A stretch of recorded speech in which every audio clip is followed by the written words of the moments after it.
Money Transfer is giving you an unbeatable bonanza from now until the end of October. Yes! From now till the end of October, you stand a chance of winning a bag of rice when you receive monies in the Gambia from UK, Europe, USA, Canada and Switzerland with Supersonic's Money Transfer. Amazing! So from now till the end of October, every time you receive monies in the Gambia from UK, Europe, USA, Canada and Switzerland, you stand a chance of winning a bag of rice. Only 100 bags available, so hurry now and be part of the 100 lucky winners in this special unbeatable bonanza from now until the end of October with Supersonic's Money Transfer. Enjoy our safe, fast, reliable and convenient money transfer service with the largest payout network in the Gambia with charges starting from $0. Yes! Visit the Google Play Store or the Apple Store today to download the Supersonics Money Transfer app and enjoy excellent money transfer services only with Supersonics. The unbeatable bonanza with Supersonics. Sir? Yes, good afternoon. How are you doing? I'm fine, thank you, ma'am. What's your name, please? I am Major Lamin Sanyang, the Director of Press and Public Relations, Gambian Armed Forces. Thank you very much, Mr. Sanyang, for accepting our invitation. My first question. A couple of years ago, over a half dozen Gambian soldiers were arrested and detained for allegedly planning to overthrow the government of President Adama Barrow. They have since been held incommunicado. The APRC party in their last press conference challenged the government and GAV that the families of the said accused soldiers equally would like to know the fate of their loved ones. What can you tell us about the WhatsApp soldiers? Basically, around 2017 in July, a couple of soldiers and officers were arrested in connection with a WhatsApp group that they created, allegedly to overthrow the government of His Excellency President Adama Barrow. Once an investigation was conducted, and those that were found liable or culpable were arrested in addition, and also a court-martial was convened to try the officers and soldiers. As we speak, that process has been over since last year, I guess, that the court-martial concluded its proceedings. And those that were found guilty were sentenced to various terms of imprisonment and are currently in mile 2. I understand at some point they were appealing that process, and that's how matters stand as we speak. Last week, the Ministry of Defense and the Gambia Armed Forces announced the promotion of new security chiefs, including the Deputy CDS, Omar. A good number of people think this is an insult to the Gambians, for this is a man who took responsibility and admitted his role in some heinous crime meted against innocent Gambians in 1994. He is a subject of investigation and should have been put on an administrative leave if possible, instead of promoting him. What is your reaction to that, or what can you tell us about that? I don't know, probably it's mistaken identity. You're talking about the Deputy Chief of Defense Staff, Brigadier General Omar. I don't think so. What happened to Deputy Chief of Defense Staff after the 1994 July military takeover? He was instead arrested, I think, on the very day or the day after of the coup d'etat, and also jailed together with some other military officers. So probably you have to recheck your facts and then get back to us. I don't think he was involved in any human rights abuses or violations that I may know of. Instead, he was a victim. Yes, he was a victim during that time, because he was jailed for quite a while at the Mile 2 Central Prisons. But he gives some testimonies at the TRRC, which a lot of Gambians are not pleased with, and they feel promoting him is an insult to them, most especially the family of the victims.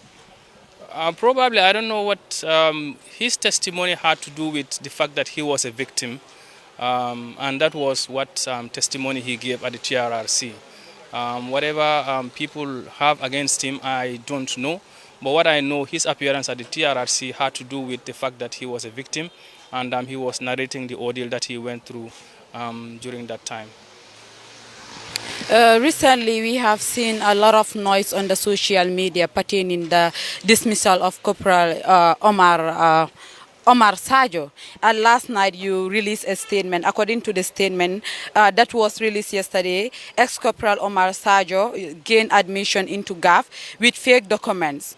And we also engaged the family. And to them, the reason he used or answered to different names is because he was a Kanyalen. So to them, it's their culture to do such a thing, to use such names to a child, and nothing is wrong with that. And to them, they felt disgraced, disrespected, and discriminated, and as well offended by relating them to the Salif Sarjo, because he was allegedly called the son of Salif Sarjo, the head of rebels in Senegal. So Senegal, the leader in Casamas, for being judged, and they felt so discriminated being judged by their surname, and they might end up taking a legal action against you. So what do you have to tell the family of Omar Sarjo? Well, what I have to say first and foremost, the allegation about, Omar Sarjo, like ex-corporal Omar Sarjo being the son of Salif Sarjo, did not emanate from the Gambia Armed Forces. However, the Gambia Armed Forces got information in 2017 that he was the son of, Salif Sarjo, the leader of the separatist MFDC movement in Casamance in Senegal. And when we got this information, instructions were given for an investigation to be conducted. And the Gambia Armed Forces, together with the State Intelligence Services, conducted this investigation and at several intervals. And the outcome of the investigation, showed no evidence that ex-corporal Omar Sarjo was the son of Salif Sarjo. However, the investigations did reveal other issues that had to do with his enlistment into the Gambia Armed Forces. And also to correct you, the documents he came with, may not be fake per se. What happened was that our investigation was able to uncover that originally his name at birth was Sekou Sarjo, which later, like you said, the Kanyelengs, changed to Sekou Sane. So it was Sekou Sane that he used to, to enroll in school, and then got his, basic cycle school, that is grade 9 results. However, to qualify for entry into the Gambia Armed Forces in 2005, the investigations revealed that he obtained the results of his cousin, Omar Sarjo, to enlist into the Gambia Armed Forces. And that is a criminal offense. Under the criminal code and the Gambia Armed Forces terms and conditions of service. So that is a serious breach of our regulations.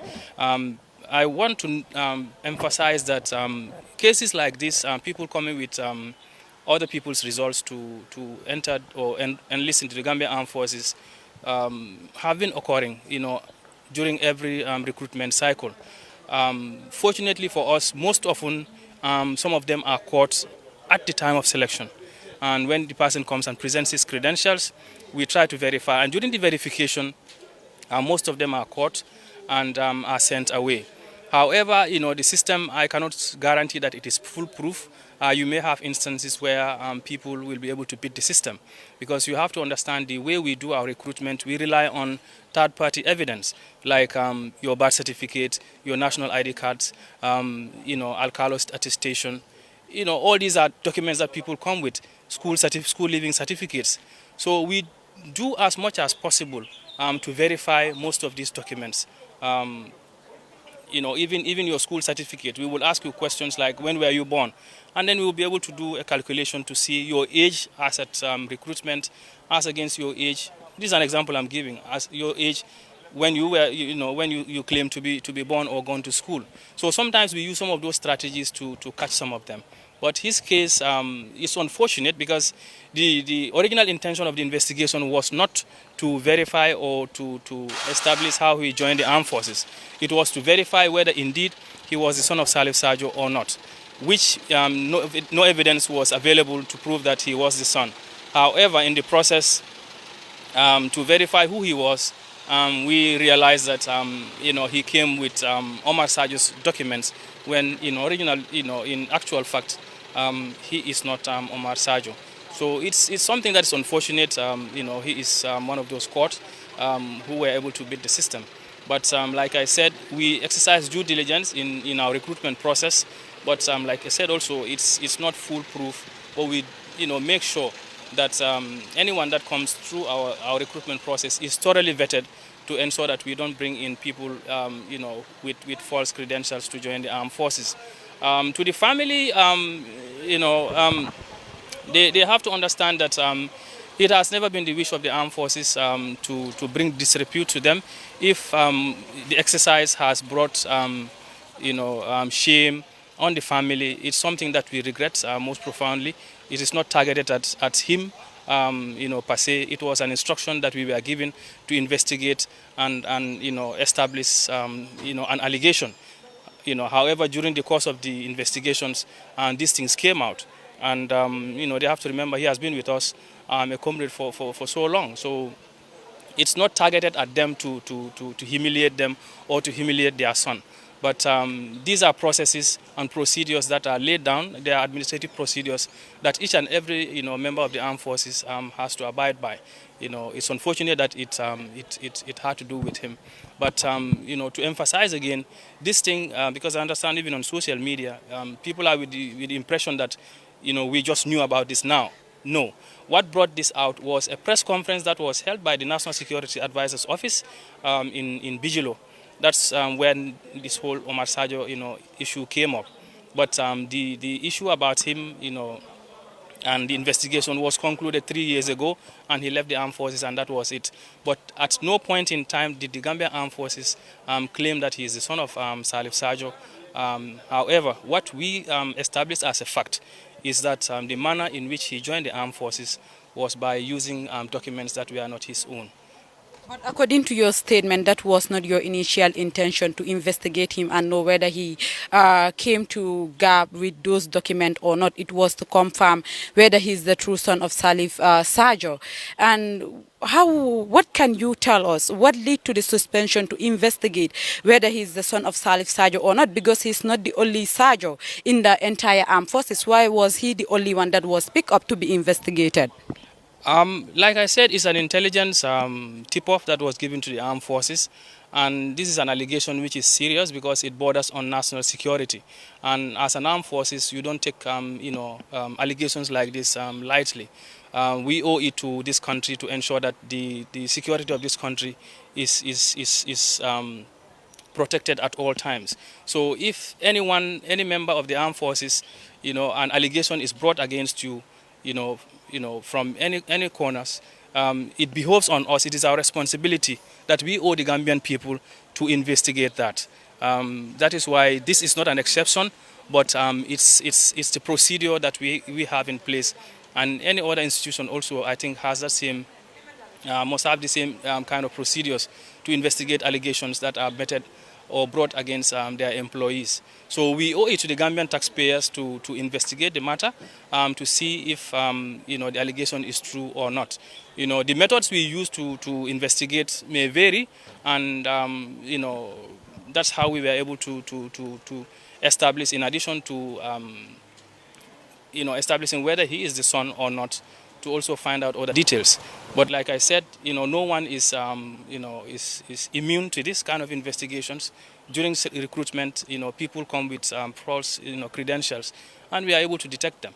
But for his case, he was able to beat the system.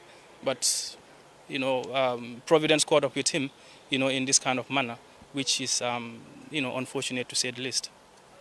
He served the armed forces for over 10 years. Is there any single day that he did any action that will lead to suspension by the college? Or because when we reach out to the family, we learned that the allegation was made by the half-brothers. So what can you tell us about that? Who raised these allegations against Omar Sarjo? Well, I'm not in a position to reveal who gave us this information. Or was it any action that he did that can lead others to be suspicious about him? No. Because he have been in the system for the past 10 years. Absolutely no. We have not received anything about this matter from the family. That I can confirm for a fact. It was not something that came to us from the family. But information is information. Anyone can bring it to our doorstep. And when an allegation is made like this, which borders on national security, it is our responsibility, as an armed forces, to investigate and find out what is being alleged. How will you reconcile your statement with the government spokesperson? According to your statement yesterday, it says that he's a Gambian but using different names. But according to the Gambia spokesperson, the government spokesperson, he said he's a non-Gambian. So how will you reconcile the two statements coming from the same, the advice coming from the same SIS? What I can talk about is what we have done as an institution. Because most of what has been said borders about the information or what we did, our investigation. So I can talk about what we did, like the allegation came that he's the son of Sarjo, and we were asked to investigate. And during the course of the investigations, some other things came up, and that led to his dismissal. Yeah.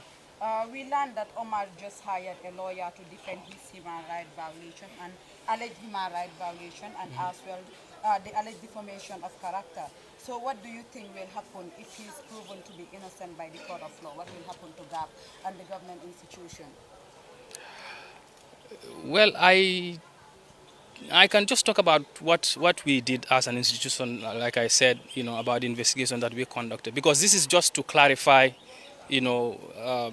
what was out there. So whatever is outside that realm, we are an institution under a government, and he has a constitutional right, like any Gambian, and to challenge whatever is brought against him. I think that's a fundamental right that he enjoys as a citizen of this country, and the Gambia Armed Forces, I don't think we will stop him from pursuing that.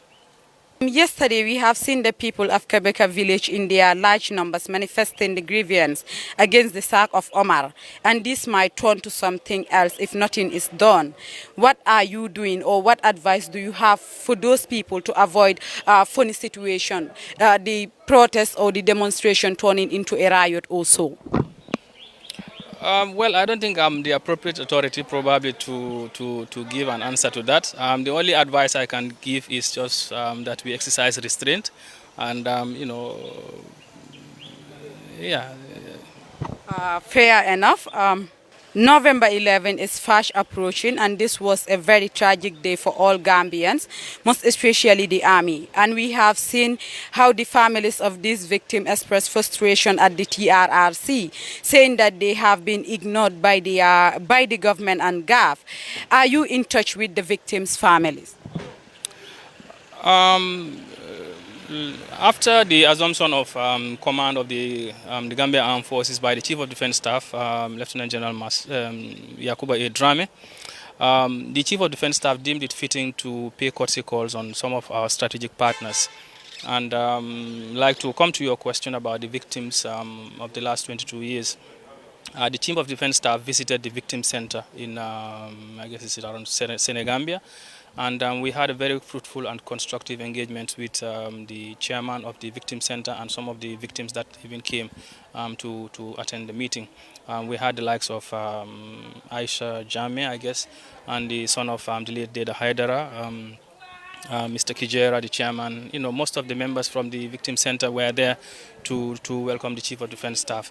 And we engaged each other in a very constructive and fruitful manner. And they appreciated the gesture by the Chief of Defence Staff to call on the victim center. The purpose for our visit there was to commiserate and also discuss with them on ways and means of establishing some sort of cordial and working relations with them. And this is a means to furthering the reconciliation process in the country. And the Chief of Defence Staff, during his intervention, reiterated and expressed his commitment to be part of the solution and also be part of the reconciliation process in the country. And thus the need to reach out to partners and also the victim center. And the outcome of the engagement was very, very fruitful in that both sides expressed their commitment to working closely. And even the victim center did request the support and collaboration of the Gambia Armed Forces in some of their outreach programs that they conduct once in a while. And the Chief of Defense Staff assured them of his readiness and commitment to work with them in most of these outreach programs in the communities. So I can say, as the day is coming by, the Gambia Armed Forces has also not lost, touch of the reality to know that there are victims out there. And the visit to the victim center is a testimony to that commitment by the Chief of Defense Staff and the Defense Headquarters. The celebration that is coming up is called Remembrance Sunday. It will be celebrated on the 8th of November, that's next Sunday.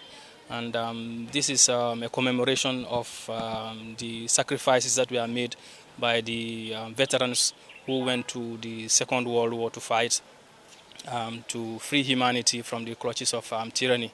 And we will be paying homage to some of these gallant heroes of the Gambia and all other members of the Commonwealth. So the Chief of Defense Staff will be there to lead members of the Gambia Armed Forces. There will be a parade of the members of the Armed Forces from the Gambian National Army, the Republican National Guard and the Gambian Navy.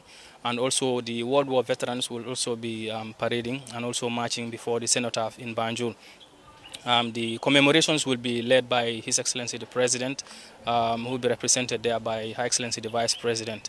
And the Minister of Defense will of course be there, as well as members of Cabinet and members of the Diplomatic and Consular Corps. The Gambia's Red Cross Society will be there, members of the Girl Guides Association, and so many other voluntary organizations that are in the country will be part of this commemoration of Remembrance Sunday.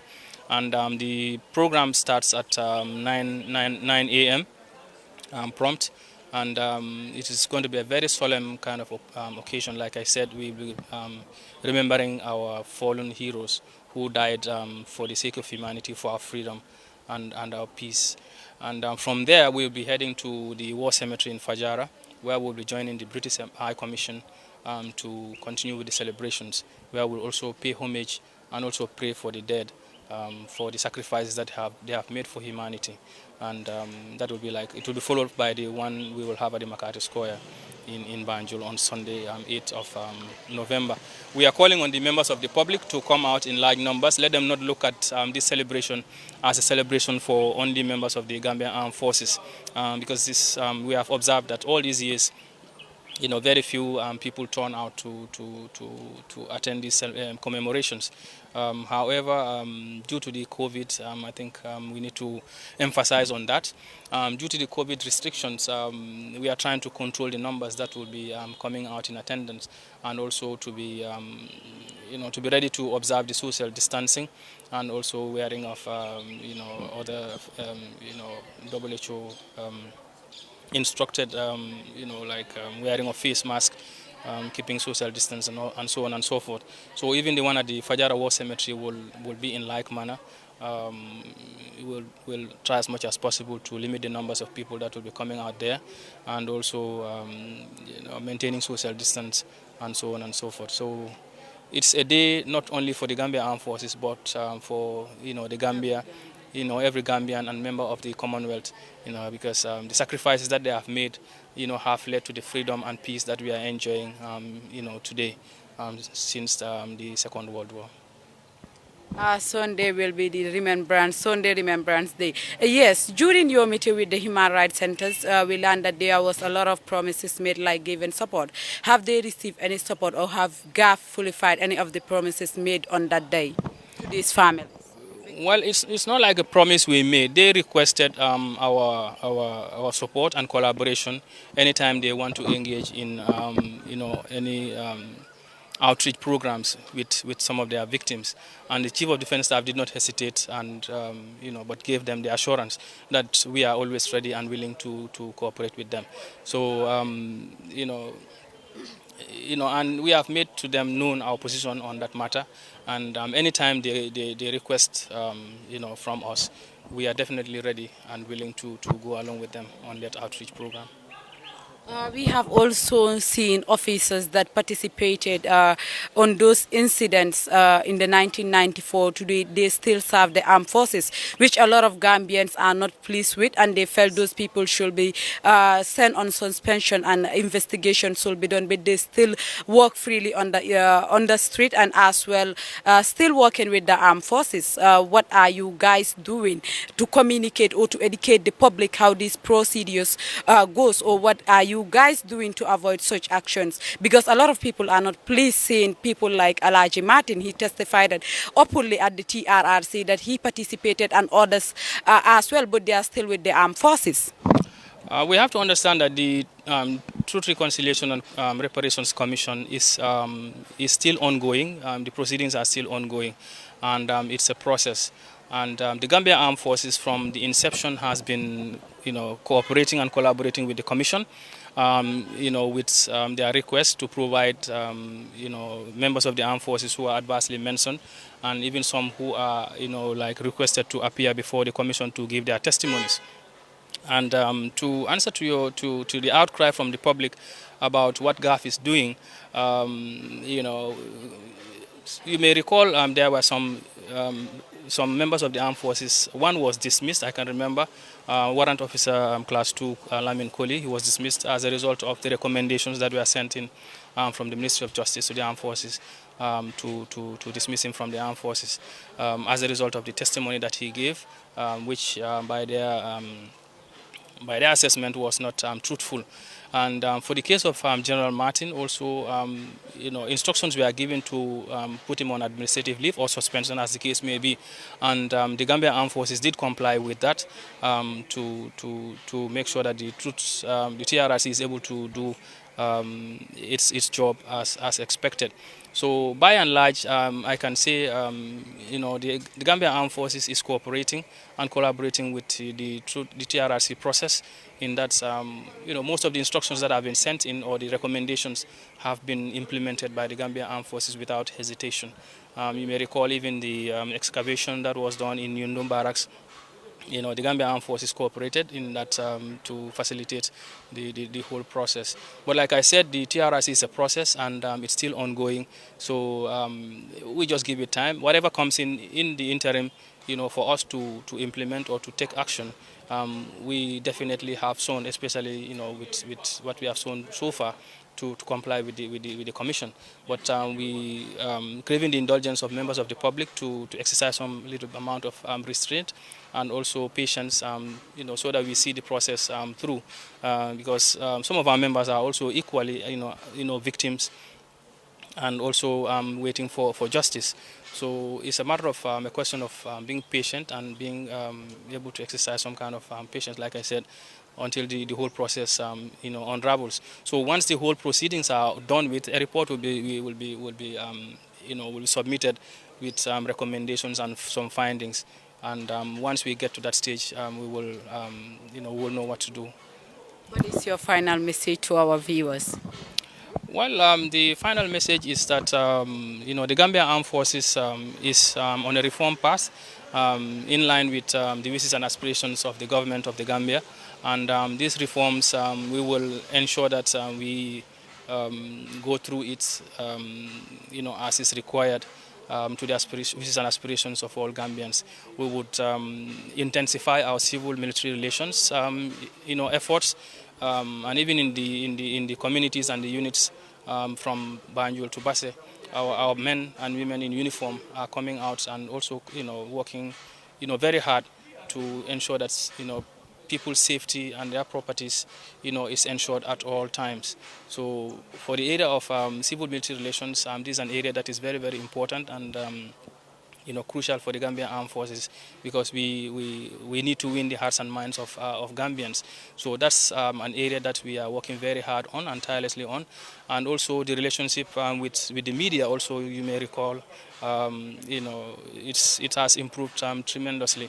And we'll work towards moving that to the next level. Our doors are always open to the media. They can reach out to us anytime. that they have any issues that they want to clarify. Reform and reconciliation is not an event. It's not a one-day affair. It takes time. So Gambians just have to exercise a little bit of patience. And be rest assured that we love this country as much as any other person in this country, and anything that is going to threaten the safety and security of this country, we will make sure we stand in the face of that to ensure that the peace and tranquility that we have been known to enjoy continues to prevail in the country, so that businesses can thrive, businesses can flourish, and investors will be able to have confidence to come back to the Gambia and do business as usual. Yeah. Thank you very much. Thank you. It was a pleasure having you.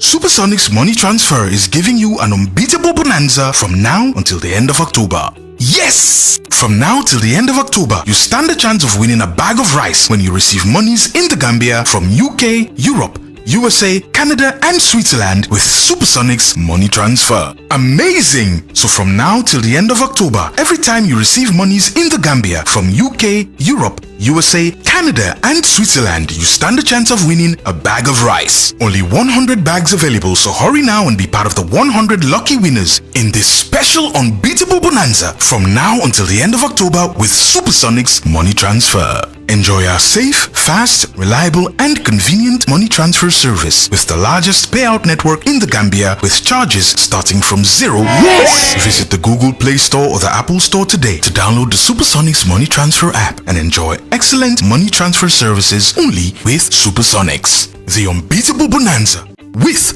Supersonics.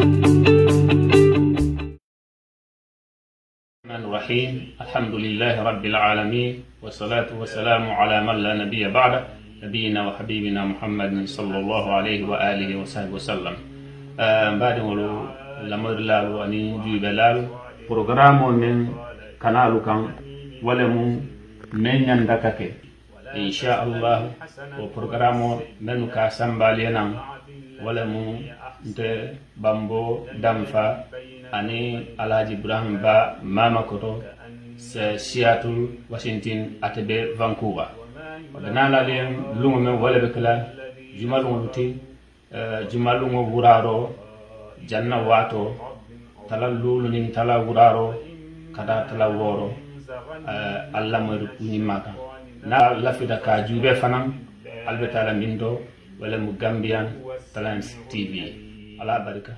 Assalamu alaikum wa rahmatullahi wa barakatuh.